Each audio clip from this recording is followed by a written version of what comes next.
Have we forgotten Spain just because we left it? My father had an extreme loyalty and attachment with the Khilafat. If you have to die for the cause of Ahmadiyyat, this is the best death.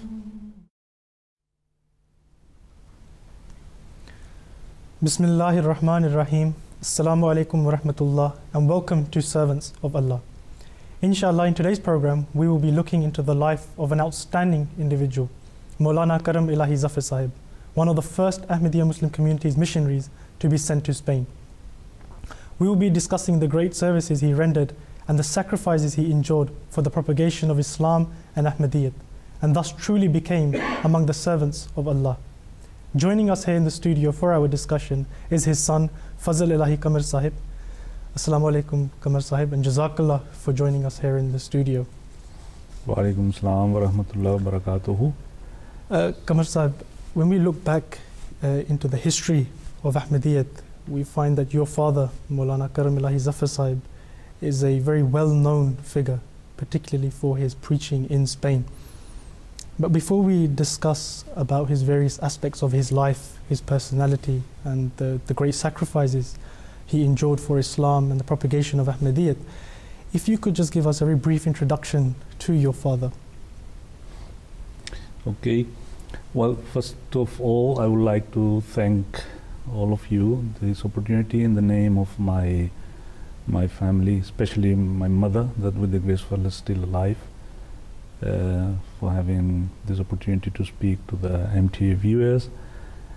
And my father was born in Fezullah Chak. It was a village, still is a village, about 5 miles from Qadian. My uncle, his elder brother, was headmaster there.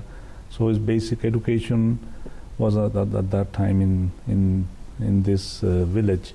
Then he did the matric in Talim al-Islam school, and the way he did the waqf was, as you know, Hazrat Muslim Maud was in 1939 collecting youngsters. He wanted him to be, but unfortunately my father did not complete their BA or Maulvi Fazal. So he always started thinking that I won't be among these privileged, missionaries or person that can take that.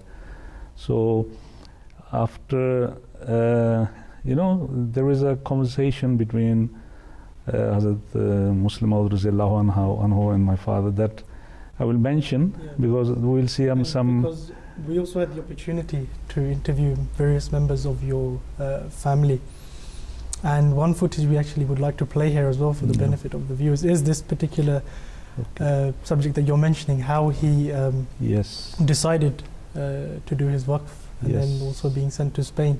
In fact, we can actually play that right now for you. It's okay.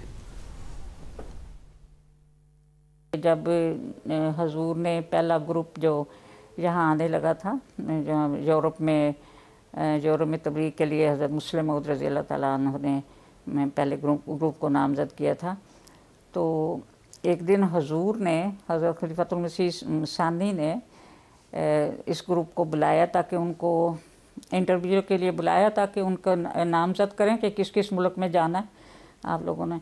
तो उन्होंने जब list देखी तो इसमें इनका नाम नहीं था। कहते हैं मुझे तो इस कदर सदमा हुआ, मैंने कहा कि इस तबलीग का नादर मौका पैदा हो रहा है और मैं इससे महरूम रह जाता हूँ, तो इतना इस कदर कहते हैं दुख हुआ कि मैं बयान नहीं कर सकता। तो उस रात फिर मैंने मस्जिद अक्सा में एक मुअज्जिन हुआ करते थे, मियाँ सिराजुद्दीन साहब, उन्होंने नाम लिया था, उनसे चाबियाँ ली मिनारतुल मसीह की कि मुझे ये दें, मैं इस रात नफल पढ़ने का इरादा मेरा, और इरादा था कि मैं दुआ अल्लाह ताला से करूँगा कि अल्लाह ताला मुझे खिदमत दीन की तौफीक अता कर। तो फिर कहते हैं ये रात उन्होंने इस तमाम रात नफल पढ़ने में और दुआओं में गुजारी, रिक्कत भरी दुआओं की तौफीक मिली। उसमें यही था कि अल्लाह ताला तू मुझे खिदमत दीन की तौफीक दे। और इसके बाद कहते मैं सुबह अज़ान भी उन्होंने ही दी, और फिर नीचे उतर आए और आके और कहते हैं मेरा बस दिल अभी परेशान था, बिजली मकबरा गया, वहाँ दुआ की, फिर वो अल-फज़ल के दफ्तर में चला गया ताकि वहाँ जाके कुछ पढ़ूँ, अल-फज़ल वगैरह देखूँ, वहाँ भी सुकून ना मिला। तो कहते हैं वहाँ से उठ के मैं निकल रहा था तो सामने से वही ग्रुप जो मुबल्लिगीन का, वाक़फ़ीन का, वो आ रहा था।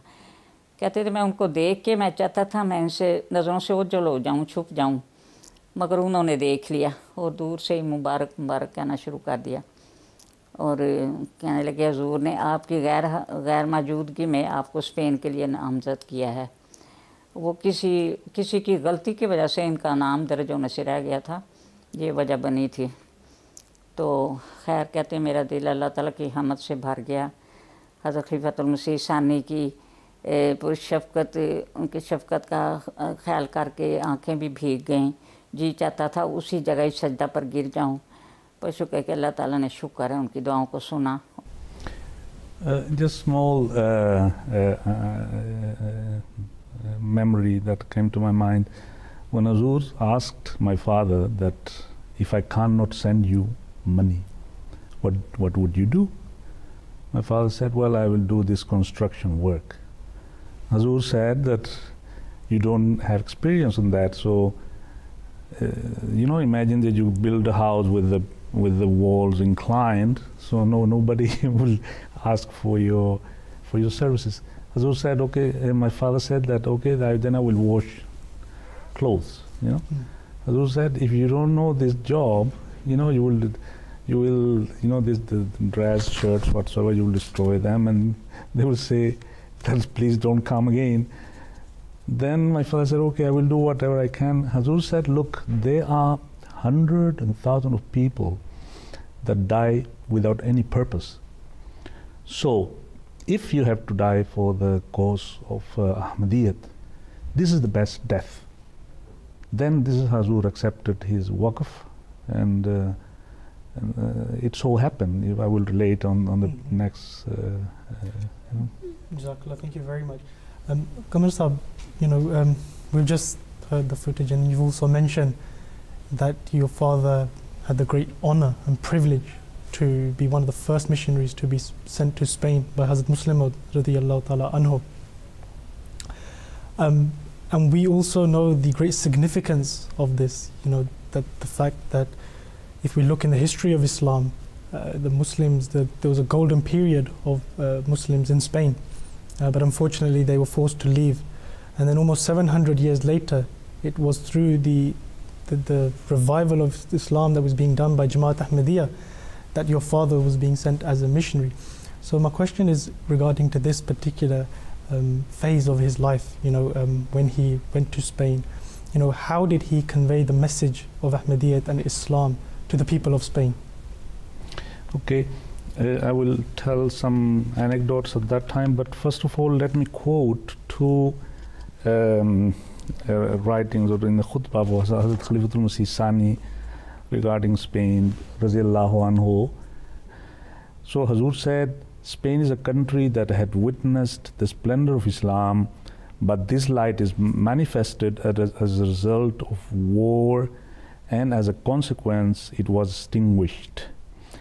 Hazur said, now this light has been revived again with the message of love and peace, hence it will be perpetual and will never be extinguished. And another quotation from Hazrat Khalifatul Masih Sani Raziyallahu anhu, Hazur said, have we forgotten Spain just because we left it? No, we have never forgotten. We will definitely come back to Spain in the place where sword were drawn. Our tongues will wage a war, and presenting the beautiful teachings of Islam, we will convert our brothers in our spiritual weapons. So, just mentioning, you know, the early times, we have to think that Spain at that time passed through a civil war. When General Franco was ruling, other non-Catholic sects, and Protestants, evangelists, Christian sects were persecuted. I remember a grandmother from a friend of mine that I studied together. She used to tell me that she belonged to a group which was the Catholic Action Female. So they were instructed by the government at that time that go to those places where there are Protestants whatsoever and disturb them, promote whatever riot you can, because they weren't allowed. So the situation of my father at that time was, I mean, quite critical. Very harsh conditions in which he had to. I remember from my mother, I've heard that secret police was coming every 10 days. They was always saying that we have admonished you. You can't preach here because, selling perfumes. This is something very important. What I have quoted that Hazur said that what will happen if we can send money. When in 1947, Hazrat Muslim Maud Raziallahu Anhu said that we don't have money, please come back to London. My father said, no, I have done a promise. I will maintain the mission and my family. So he did this promise until his death. So he started selling perfumes on the street, and as many people know, so the perfumes were prepared by him. It was a small box when he used to sell these perfumes. But at the same time, hiddenly he used to give some booklet, or speak hiddenly about Islam. So the same people that were listening, that he is speaking about Islam, they go to the police department, and police used to come. So one day they were with a group of Spanish. There were also converts at that time, and all of them were sent to prison, arrested. Among them was one of the first Spanish Ahmadis. His name was Abdul Latif. He said, I am from the General Franco's party. I have rewards from him. I defend Spain. Spain is my country. I love Spain. All my interest is with Spain, but you cannot force me on the matter of faith. I am Muslim. I believe to be a Muslim. So they relieve all of them except my father, So whenever the officer police came and they said, well, I want to know who are you. I'm new in this area whatsoever. After a while, he was released, and he said, well, this was I wanted to know who was you. My father said, this is the way you introduct people? I mean, you arrest them, you ban them, you put in a car, and you send to prison. So this was the early stages were difficult. Can you imagine, we're born there. It was a country where, apart from Christianity, from Catholicism, was nothing allowed. So everything was censorship. All the public schools were under the church, and there was much stress on always, having the theory of Catholicism. Also, Franco was considered as the let's say the preserver of this Catholic spirit, And it's interesting that you mentioned General Franco because we had the opportunity to speak to your sister, yeah. And she also was, very close to your father. She, helped him in his preaching when she was a young girl, and she said that your father actually wrote to General Franco, and we have that clip that we can now show you as well. Okay. He also used to write letters to General Franco, the then head of state, and he usually always wrote him back, but he got a very positive answer for one of his letters, in which he sent this book, The Philosophy of the Teaching of Islam, and he also expressed his gratitude and gave a very positive opinion. My father kept always this letter with him. He had this letter in his pocket, actually. And many times he got in trouble because of his tabligh. So whenever he was arrested or he was questioned by the police, he showed them the letter. So the police had no arguments, and he always let him go. In the early 70s, he started a periodical publication that was called Bulletin Ahmadiyya. It means Ahmadiyya Bulletin. And I used to help him this task. He bought a manual printing machine. It was a small machine that would work manually. ink and paper.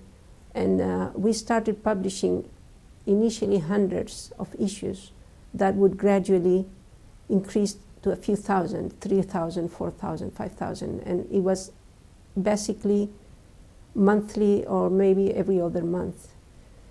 This bulletin was distributed regularly among all levels of society, including government members, politicians, distinguished people, ambassadors, clergymen, professors, just name it. I mean, all levels of society. In this regard, I remember on one occasion, the late Dr. Abdul Salam came to our house, and he brought with him the dean of the University of Madrid.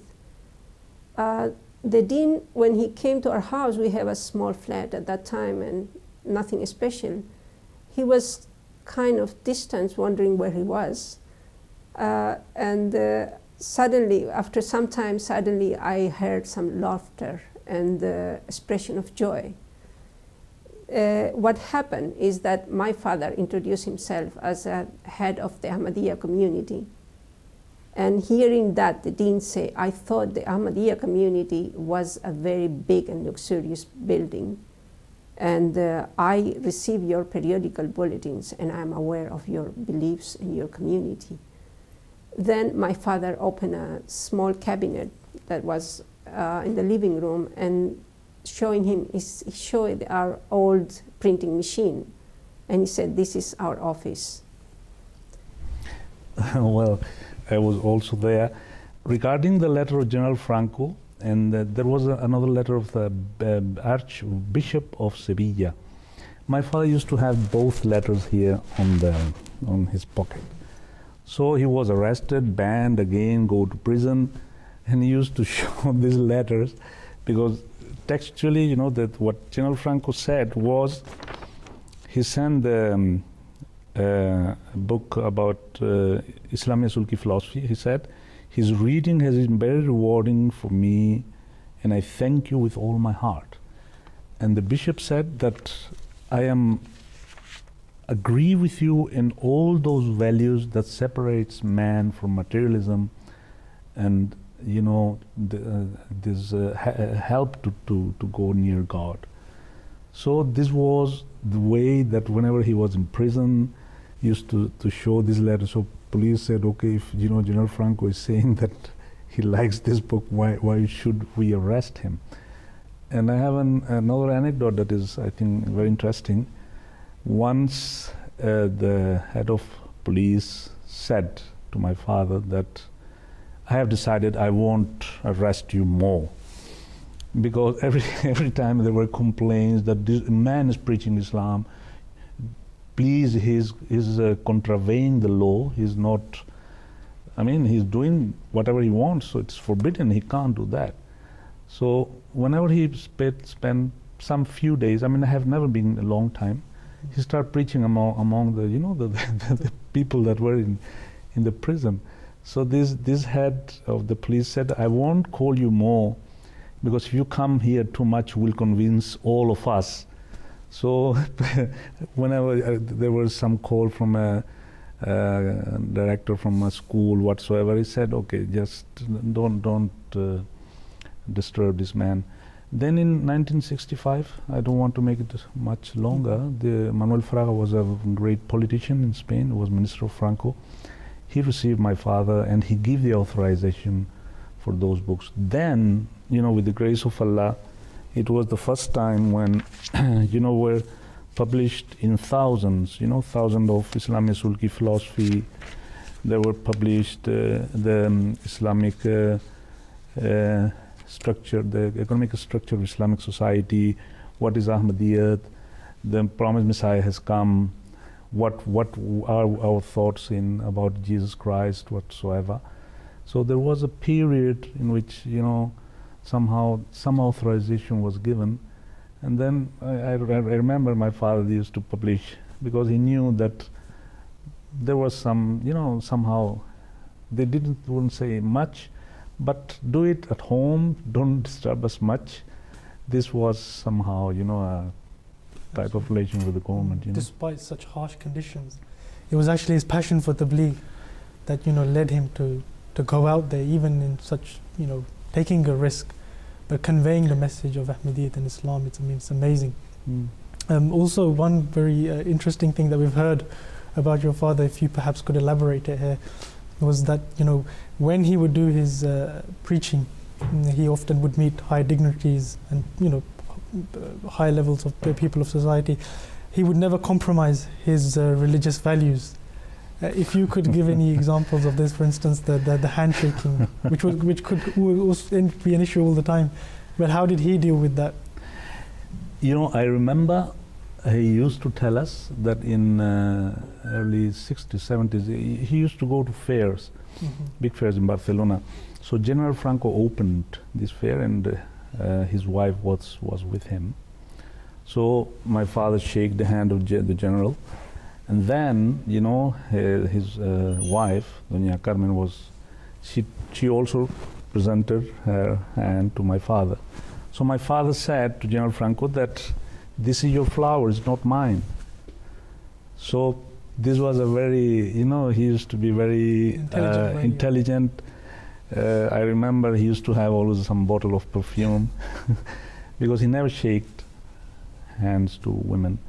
So whenever a woman just tried to shake hand, he will put some perfume, and then she started no smelling whatsoever.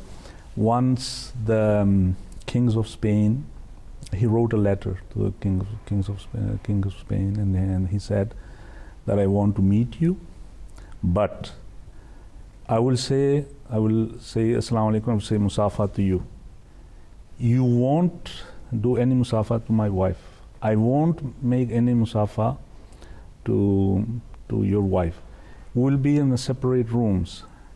So with the grace of Allah, he accepted all the conditions. They spent there for 40 minutes. He preached them about Islam, Ahmadiyya. They gave a copy of the Holy Quran. So he never compromised. But not only is in this, I remember, I think as an anecdote, I think is interesting. He was quite popular. I mean, my father was very popular in Spain. If you see all documentaries, he's always there. So one man from Coca-Cola came, trying to to make publicity out of his popularity. I remember he stayed at home because my father wasn't there, and when my father came, he said, "It's simple. You just want to take a photo. You're taking a Coca-Cola." He was so angry that I am a missionary. I mean, you want to buy me? What? You can't think a bit more.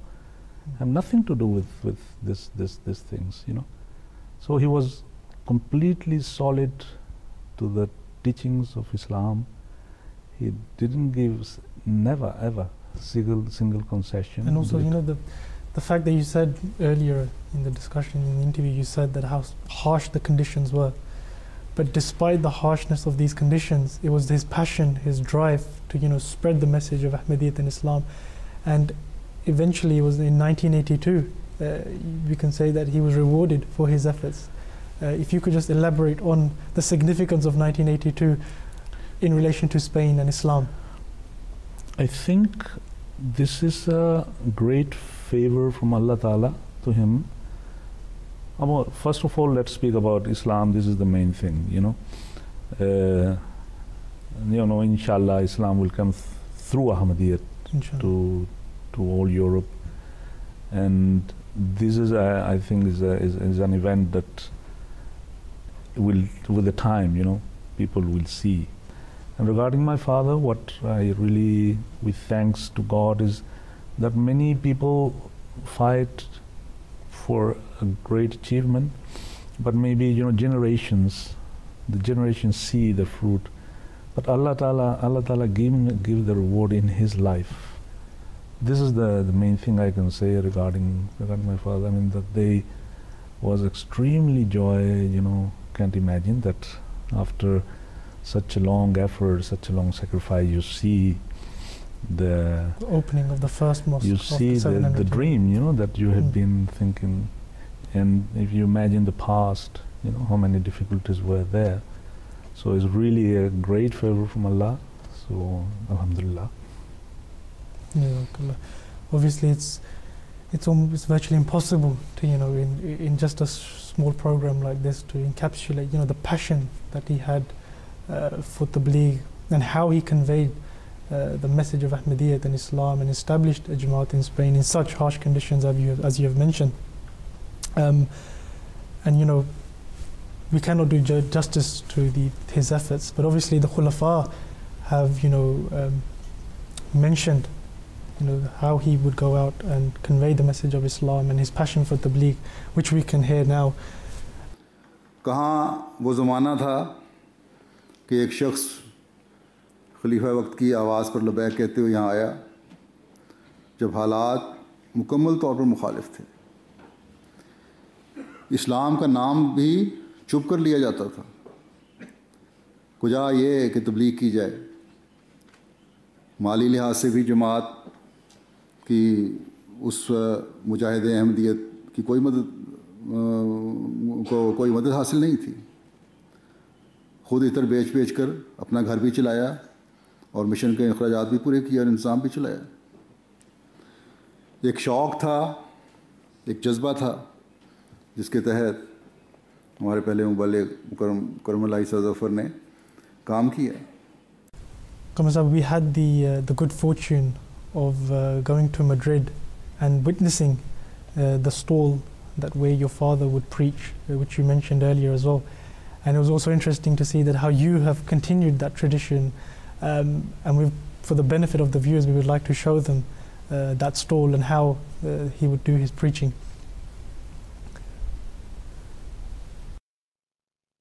Allahu Akbar,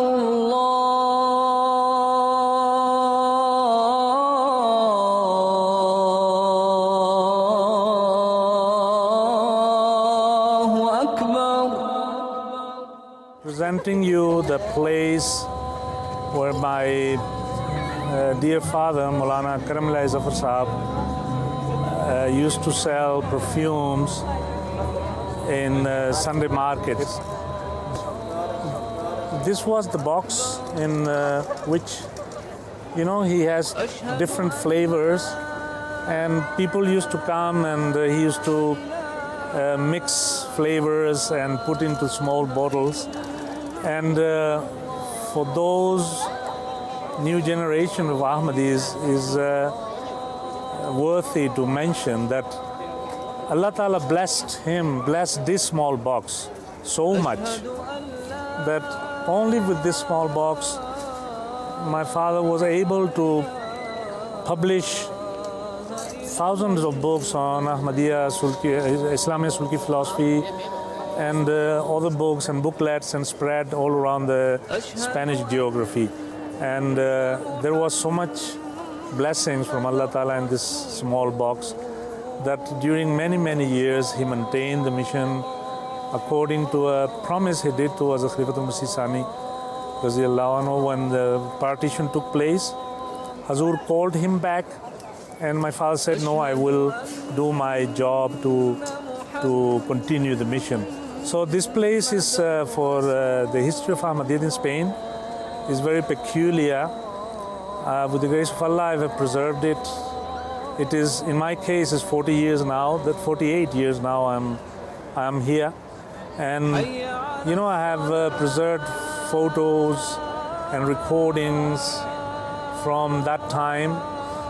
How the people of Madrid used to call him the man of the turban, because at that time there were not many people with turban, and he was very, very famous. There were not many people dressing like him. There are people now who are 70 years old. They still remember him, and they say, we were kids, we used to remember your father when he was selling the perfumes. And the way he used to preach, as Khalifa Masih explained once, was that after selling the bottle, hiddenly, because it wasn't allowed at that time, he used to give a small booklet about Islam Ahmadiyyat. And it's quite famous that he said that this is a temporary perfume. take this one, that it will continue in this life and the life after death. So for me, it's a very special place. We come every Sunday here. It's a good place to establish contact with about Ahmadiyya, because people reading or seeing the photos, they get interested on the books.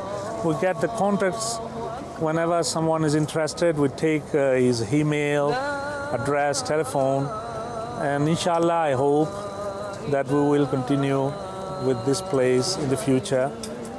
Maybe next generations will continue with that. So Jazakallah for having this interview to me.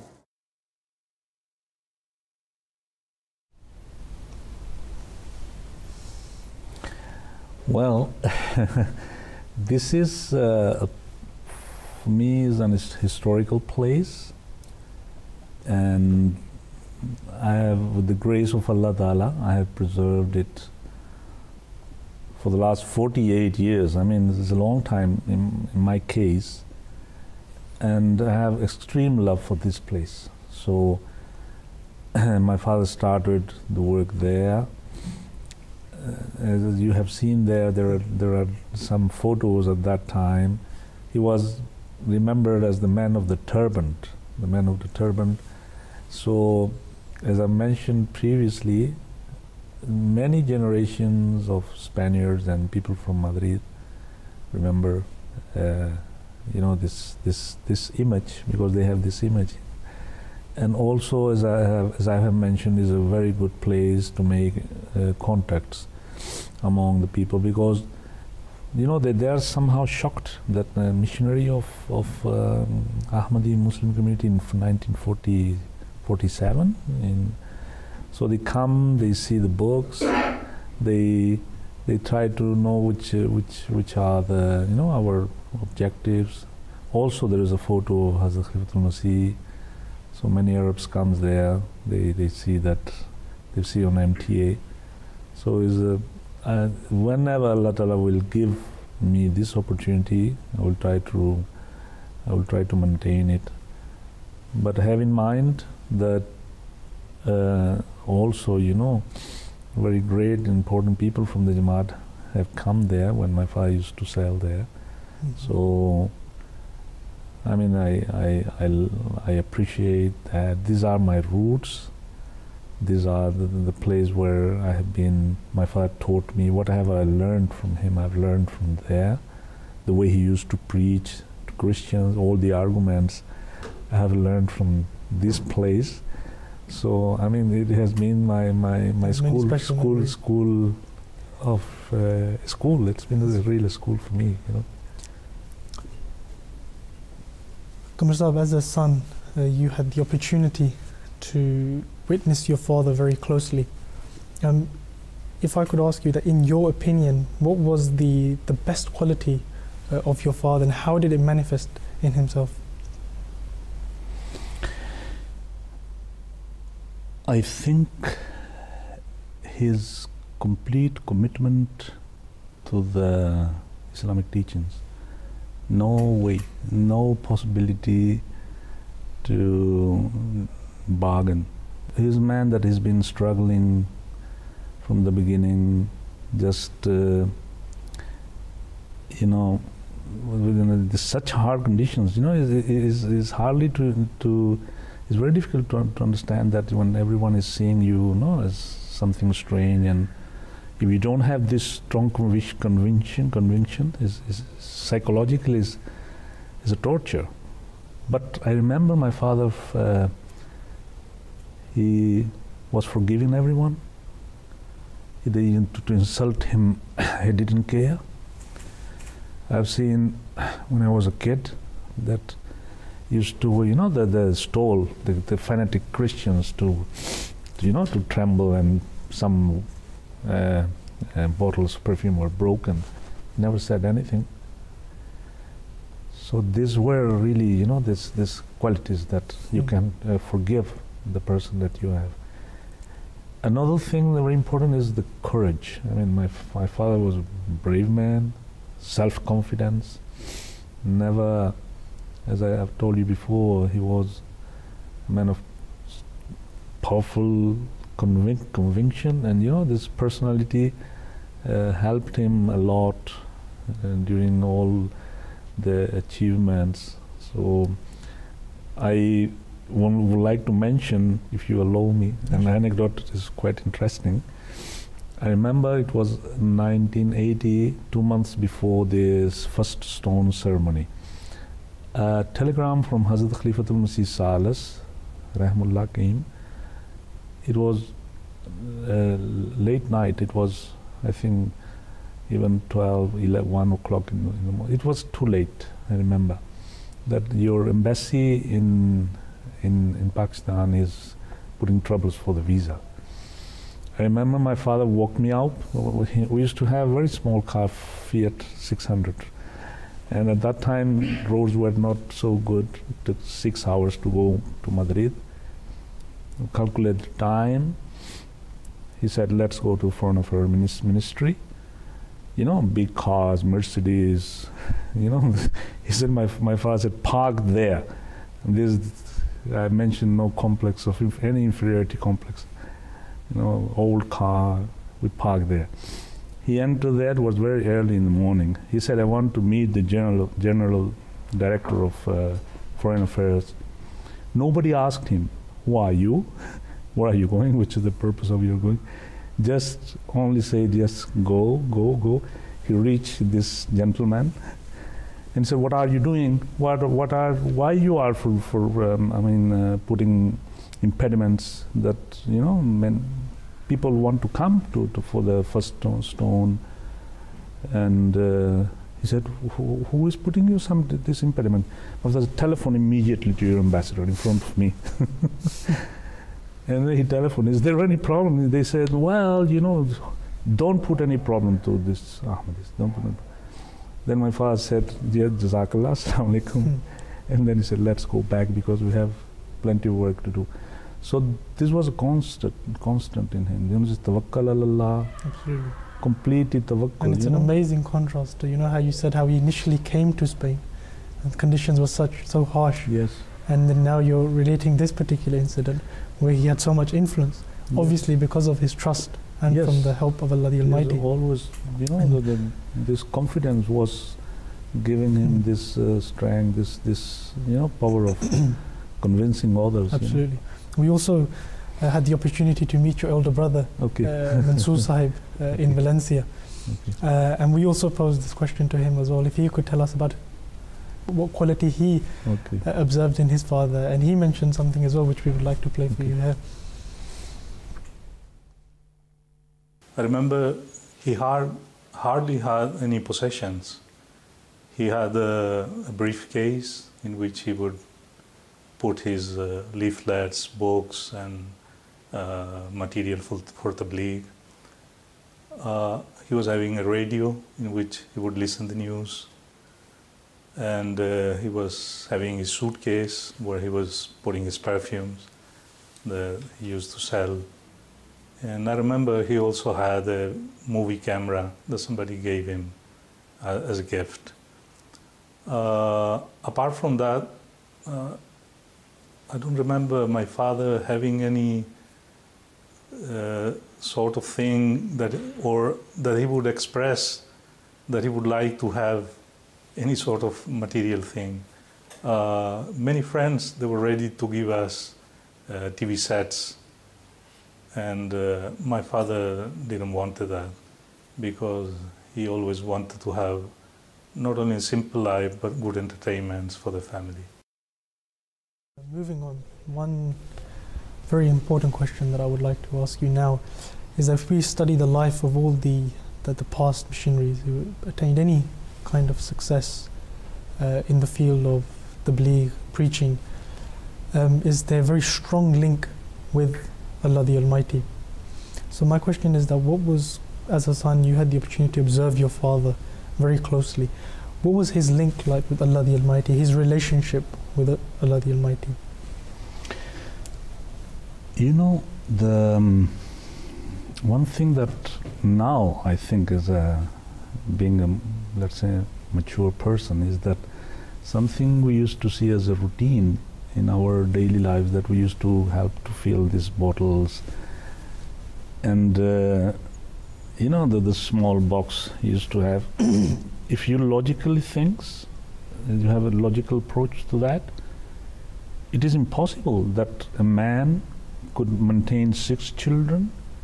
He can publish thousands of books of Islamic philosophy, thousands of books of Islamic structure of Islamic society, thousands of books, or 3,000 of bulletins per month.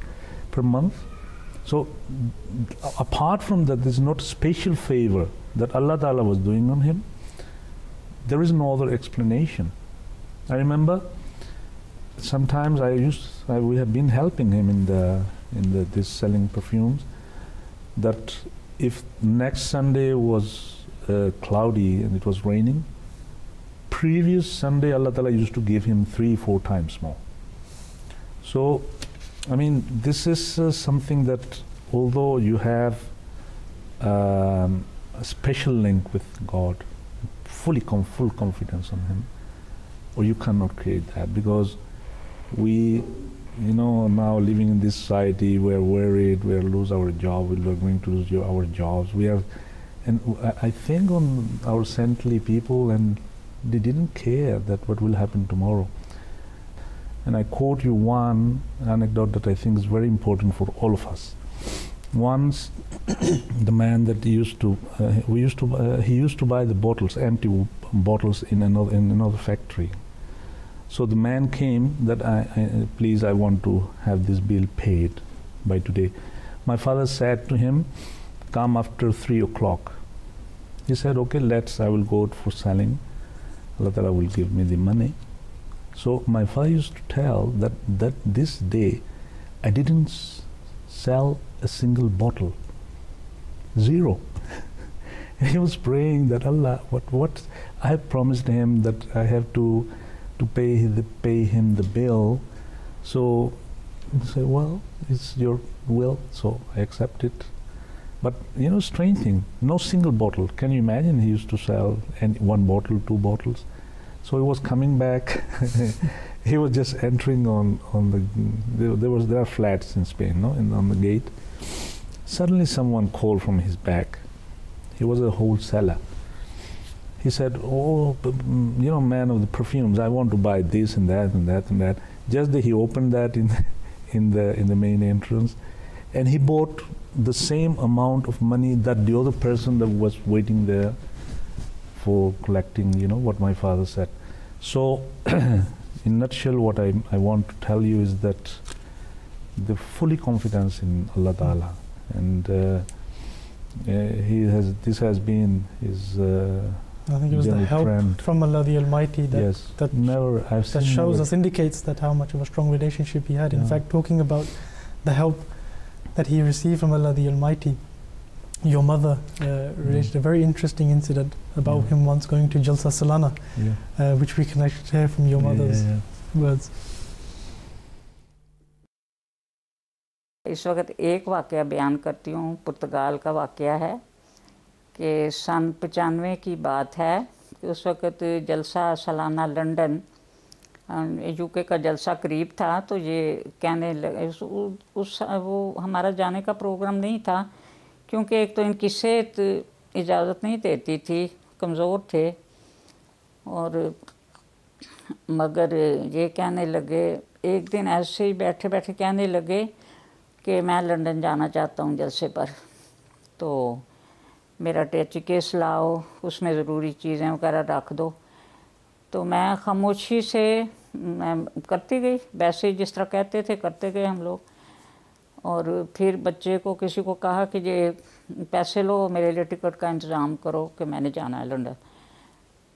खैर हम क्या कहते, हम खामोश थे। वो चुप करके उन्होंने अपना टिकट ख़रीदा और वो एहतियात से जेब में रखा, पासपोर्ट चेक किया और अचकन वगैरह की जेब में, अचकन की जेब में रख के ना, तो इत्मीनान से बैठ के, 1 हफ़्ता 10 दिन बाकी था अभी जलसा शुरू होने में।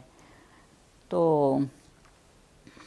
मुझे तो बज़ाहिर बड़ा मुश्किल लग रहा था, कैसे ये अकेले तो नहीं जा सकते, और भी किसी को नहीं कहा कि चलो या बच्चे भी मतलब बच्चे मेडर से या मंसूर इधर सब जाते थे, किसी के साथ प्रोग्राम बन सकता था, मगर अचानक उनको ख्याल आया, इस तरह उन्होंने कर लिया। तो मैं भी खामोश रही। मैंने कहा देखें जो अल्लाह ताला को क्या मंजूर है। तो इस तरह दिन गुजरते गए। तो सुबह के वक़्त अगले दिन यानी सुबह के वक्त फ़्लाइट थी उनकी अलग सुबह। तो रात को 10:30 बजे तक वो ऐसे सोफ़े पर बैठे, ऐसे ही सारे नीचे करके बैठे हुए थे। तो मुझे लग रहा था, मैंने कहा पता नहीं किस तरह जाएंगे, मुझे तो नामुमकिन ही लग रहा था। तो क्या हुआ कि 10:30 बजे का वक़्त होगा कि बाहर दरवाजे से बाहर ऐसे लगा जैसे चंद आदमियों के ऐसा ऐसा बोलने की आवाज़ें आ रही हैं। और थोड़ी देर बाद हमारे दरवाजे की घंटी बजी। तो उठकर खोला तो एक साहिब अंदर आए, अस्सलाम वालेकुम कहने लगे, मैं अफ्रीका से आया हूँ और मैंने सोचा कि चलो मौलवी साहब के साथ लंदन जलसे पर चलता हूँ। तो खैर वो साहिब आए। अब आए, रात उन्होंने मिशन हाउस में गुजारी। मैंने खाने वगैरह का पूछा तो कह दिया मैं खा के आया हूँ या पता नहीं क्या जवाब दिया उन्होंने। तो रात वहाँ गुजारी और अल सुबह दोनों वो चले गए, लंदन चले गए। फिर सफ़र वो सब साथ रहे।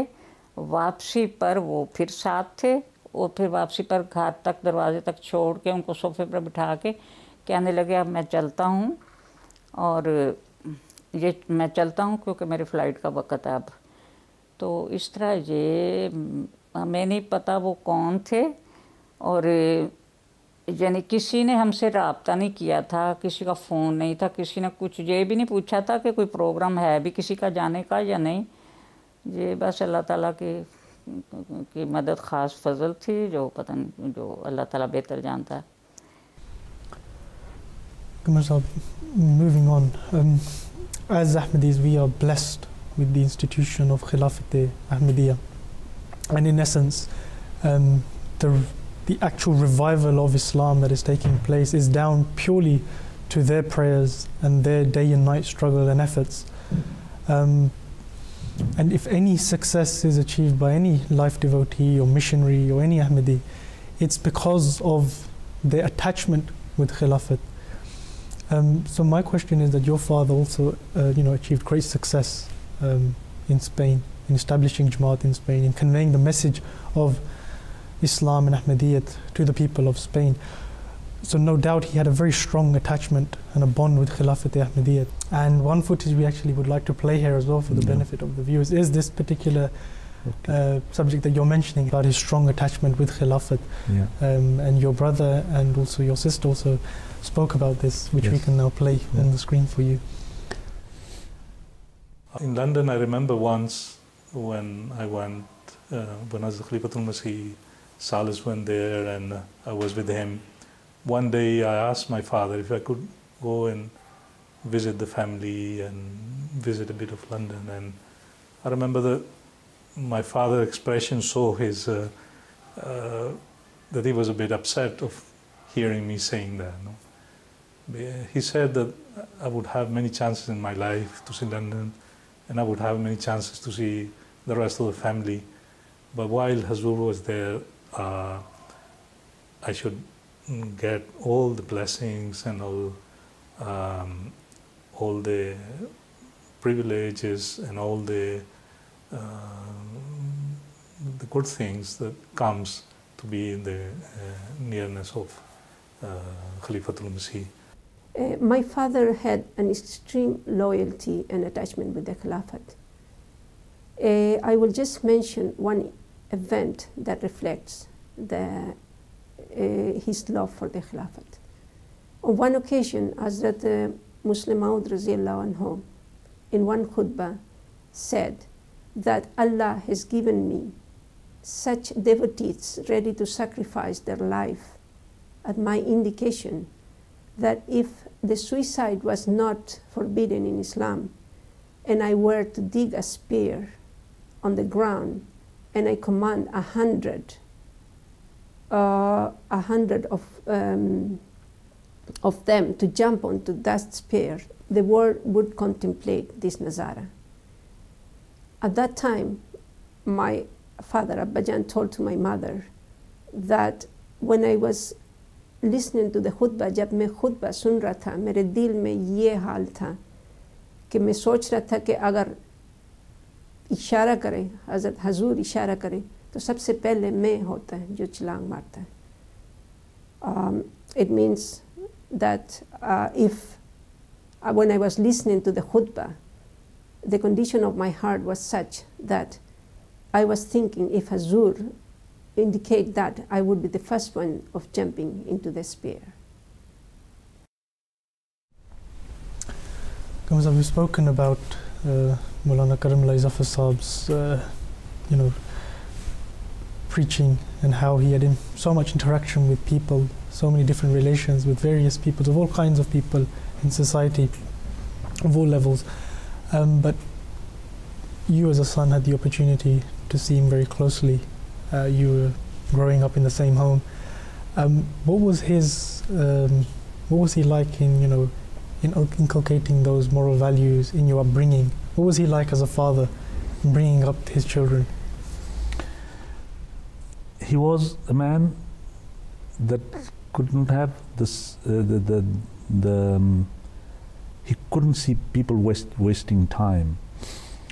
It means you need a racket, buy it. You need a football, for playing football, do sports, whatever you need. You want to learn languages, he will do some sacrifice to pay, because our life was humble, although with the grace of Allah we never have any need. But learning languages, doing sport, learn typing, whatever was useful, there was full authorization. But it was forbidden at home seeing TV. No TV was bought at in early ages. Neither when we were became teenagers, and I thank him a lot for this. No comics were allowed because my father said this is wasting time. Don't waste time. Time is sona, is gold. Chess were not allowed. So he wanted us to be profitable man, useful person. You mentioned that by the grace of Allah Almighty, your mother is still alive. Yes. So, she was part of the, your upbringing and inculcating those values within you. So we also spoke to her, and also your sister mentioned something as well about this particular question, so we can hear it. Okay. I remember that he always used to say that the objective why we were in Spain, he said that we were sent by Hazrat Khalifatul Masih Sani, just to preach Islam here. And we were the only family who live here, so we need to be an example of high morals for everyone. He also recommended us to do a lot of zikr illahi and to recite the kalima many times, because as Spain was a Catholic country, he always told us that we were the only family here who could this zikr on the streets or wherever we went. Qamar Sahib, we're fast approaching the end of the program, and as always it's impossible to encapsulate the life of an individual like your father. But if I would just like to ask you here is that if you could just relate some of your fond memories, of your father. Once he met the prince, this is another interesting anecdote. And I remember the Spanish ambassador said that you are hitting me, because my father's strong personality, the Prince of Spain came in Portugal. This is something related with Portugal, And I remember him, he was man. So, Dia, so the prince stayed with him, and to start preaching him. So the ambassador was just looking at him that I was the person that he should meet first, and this and that, So I have very nice memories regarding. I can tell many of them, but I think I can quote these two. I've written maybe some here. I remember once on the book fair we had in Madrid. this prince is the son of the king.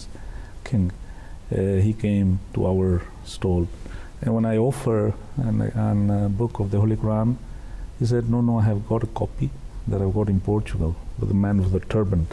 So he still remembered this anecdote that was maybe some years ago, and I remember he is still in the Sunday market.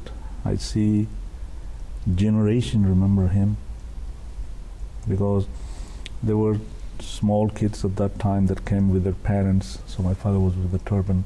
Now they have grown up. They are more than 50 years have passed, 60. So they have told their children now that there was a man of the turban. I mean, still the environment is the man of the turban that used to sell perfumes here with the spray, and he used to speak about spiritual words and this and that. So those are nice memories that are still in the heart. Thank you very much for sharing them with us, and no doubt you must have so many, and there's, we could ask you so many questions, but due to the constraint of time, we will have to finish here. But Qamar Sahib, the Holy Quran reminds us that every soul shall taste death, and all of us will one day have to leave this temporary abode. But individuals like your father, who had an interaction with so many people and touched so many hearts, no doubt to hear the news of his demise was a huge loss for the whole of the community. We spoke to various family members, and your sister mentioned a very interesting thing that shows how much deep passion he had for Islam and for spreading the message of Ahmadiyyat, that even when he was breathing his last, he had the desire of serving Islam, which we can actually show you here right now as well. Before dying, the night before, when we had to call the doctor because his health was deteriorating so much, I think it was 4 or 5 o'clock in the morning, and we called the doctor, the emergency doctor of that time, and my father told him that I just woke you up to give you a book, and you have to read the book, Jesus in India. And the doctor said that, of course I would read it, because if you woke me up, I have to do it. So he was, I think, his latest words before passing away.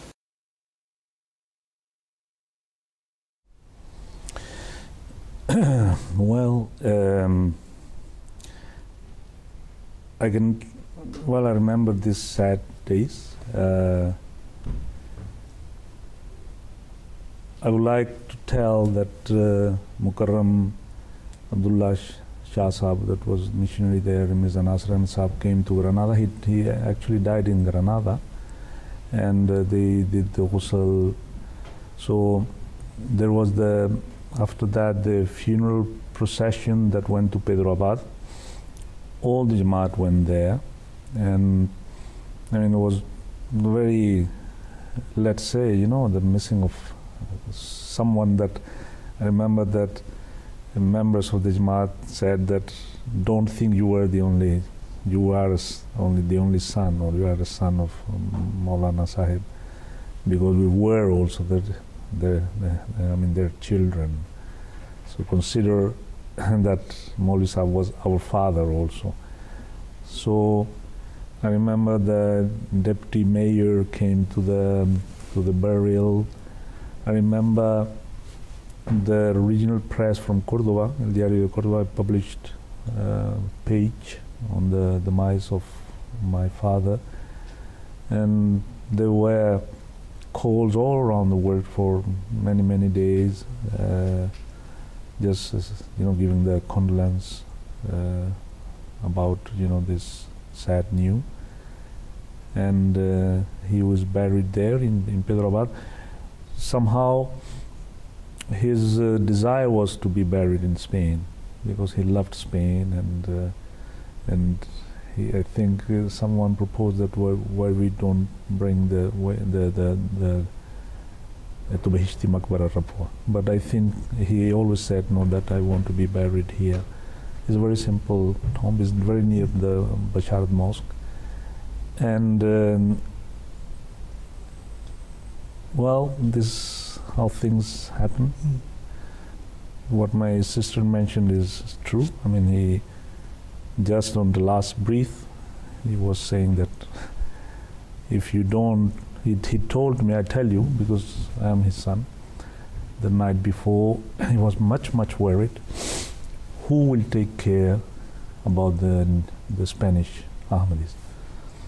And he said to me, please do the promise that you will translate the khutbas. And I said, yes. And you know, with the grace of Allah, I'm doing that from the last, it is now 15 years. So I mean, there is a commitment. He was much worried always by the voice of the Khulafa should come to the ears of the Spanish Ahmadis, you know. And he also gave, you know, different advices to all the kids. But basically, his main thing was that please continue, do bets, why you have not brought here books. And this is the way he passed away.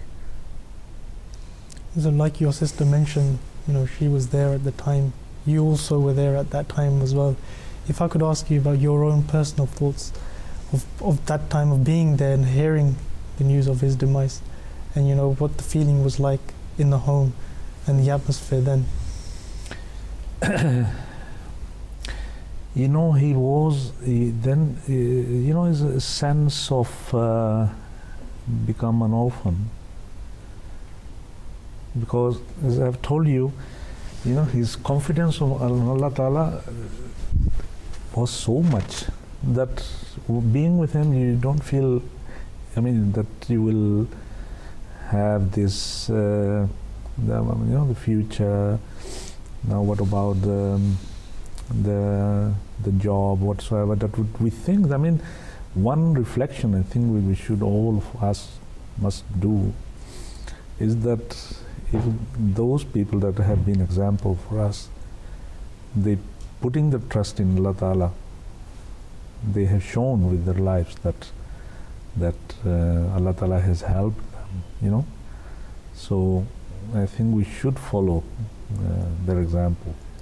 So what we are missing, we are missing what I missed, you know, the man that has powerful voice, convincing people coming, you know, and listening to him, going to villages, preaching. I remember when he was an old man, he used to have a chair with a loudspeaker and put, you know, people used to come, and there was some translation of Hazrat Masih Maud Islam's Malfuzat, he was distributing everywhere. So, you know, he really was, he really felt in his love, in his heart, this love for Islam, for Ahmadiyyat, and he was a living example of that. You know? Absolutely. And I think, you know, as I've continuously said throughout the program, that an hour's program, you know, by no way does justice to the life of an individual like your father.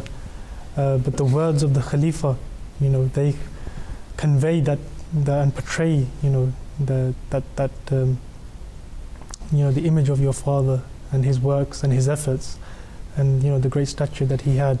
And we can play a clip for you now, in which Khalifa Masih Rabi he speaks about your father and his efforts in regard to spreading the message of Islam.